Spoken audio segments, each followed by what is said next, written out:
Race Jam is trying to bring back a type of racing game that barely exists anymore, but the harder question is whether nostalgia can still carry a modern racer.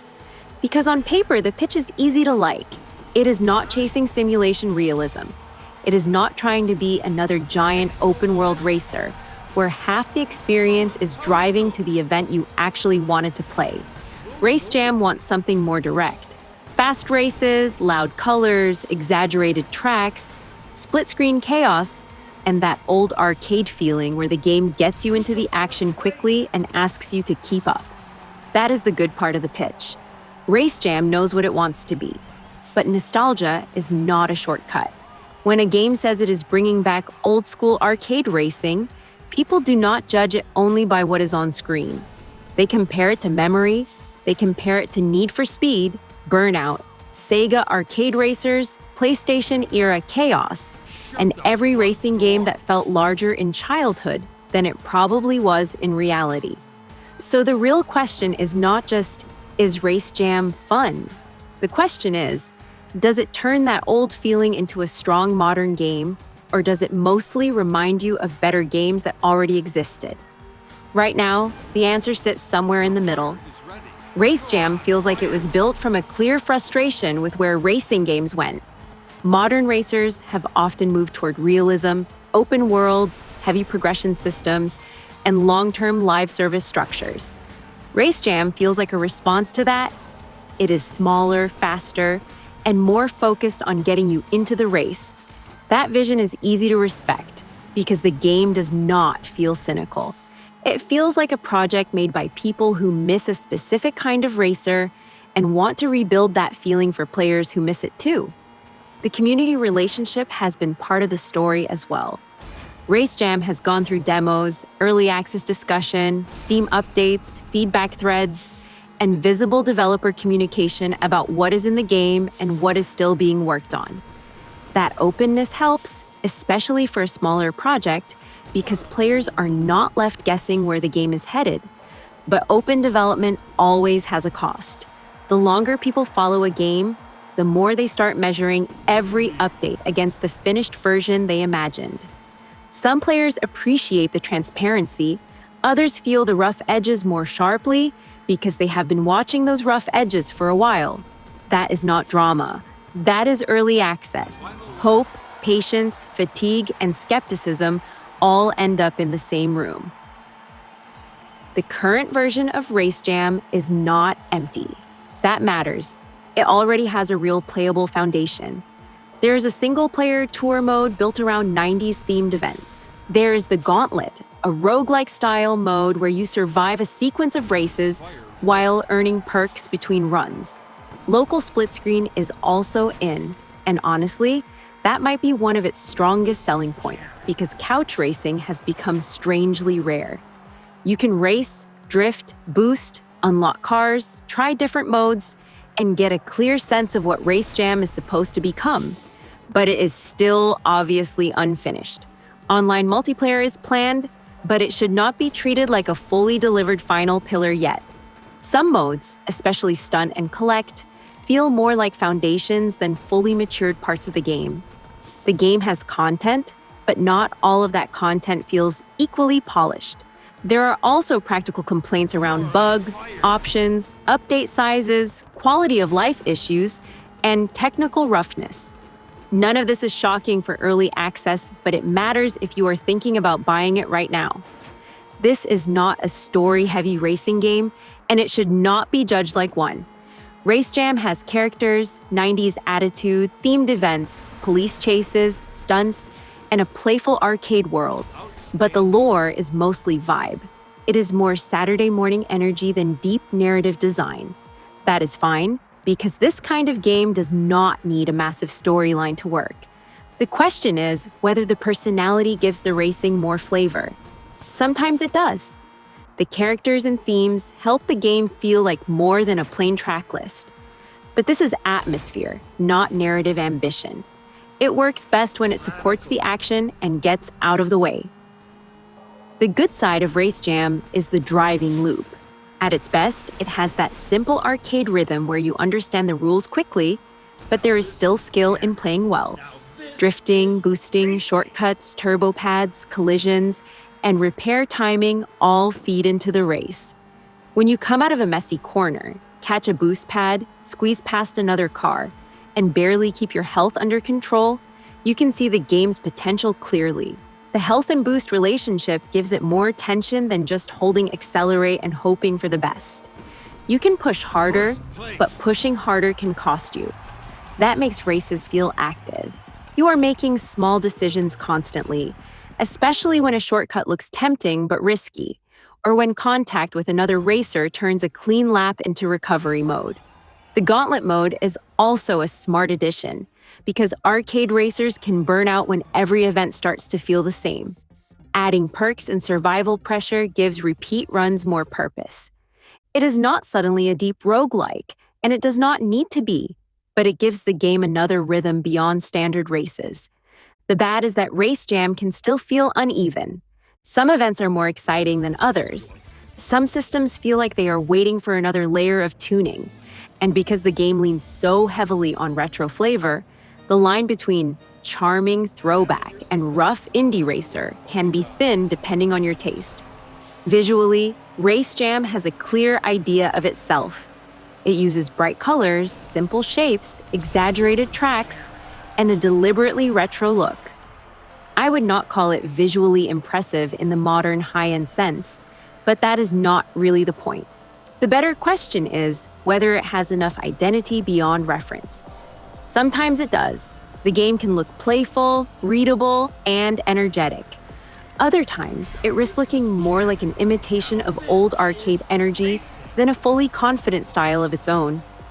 That is where polish matters. A game like this does not need expensive graphics, but it does need strong presentation. The difference between nostalgic and unfinished often comes down to consistency. Technically, Race Jam feels like a small, early access racer. It appears stable enough for many players to enjoy, but bugs, optimization concerns, menu issues, controller quirks, AI tuning, collision adjustments, and big patch downloads are all part of the current reality. These problems are not reasons to write the game off, but they are reasons to set expectations properly. Early access explains roughness, but it does not erase it.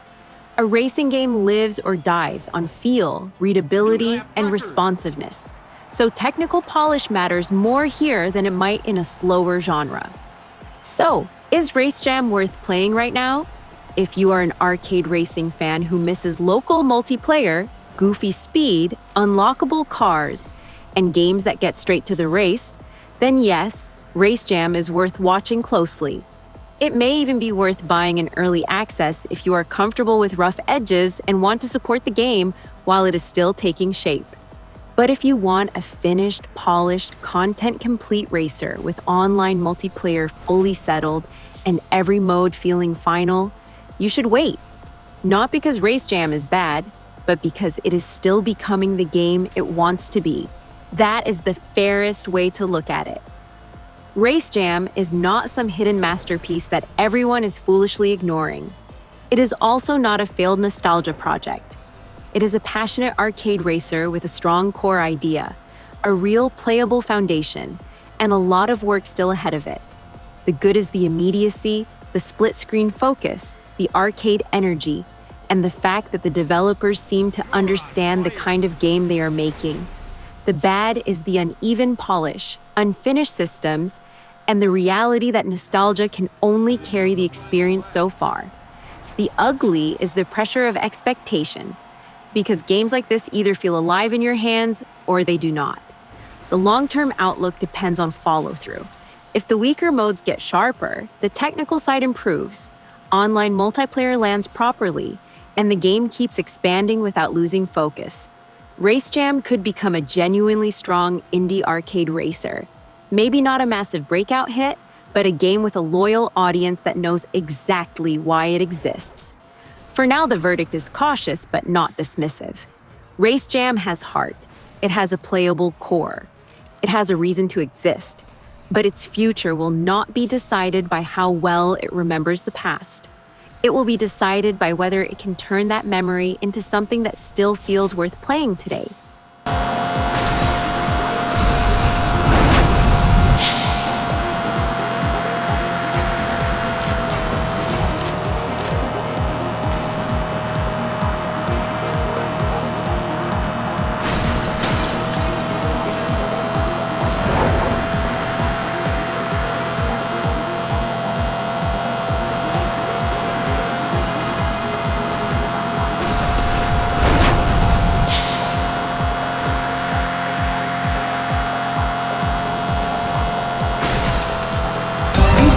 best total time on this track.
Race Jam is recorded in front of a live studio audience.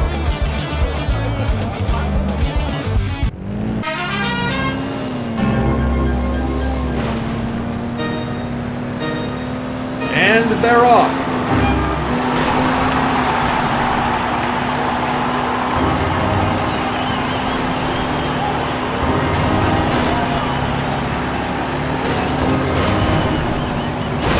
Hammered it.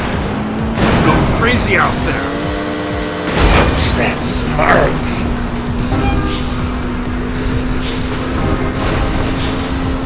Nice!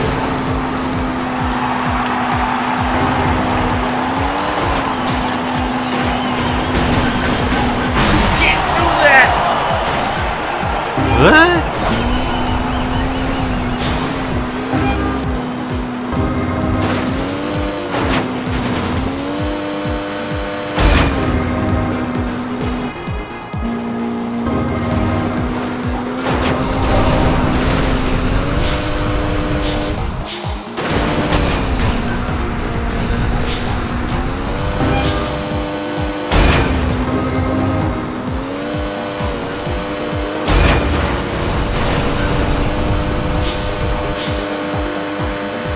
Air.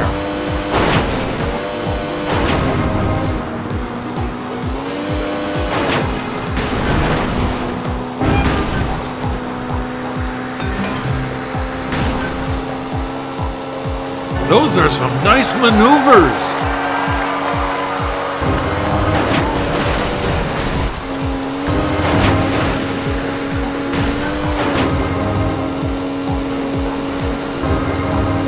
Awesome.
radical.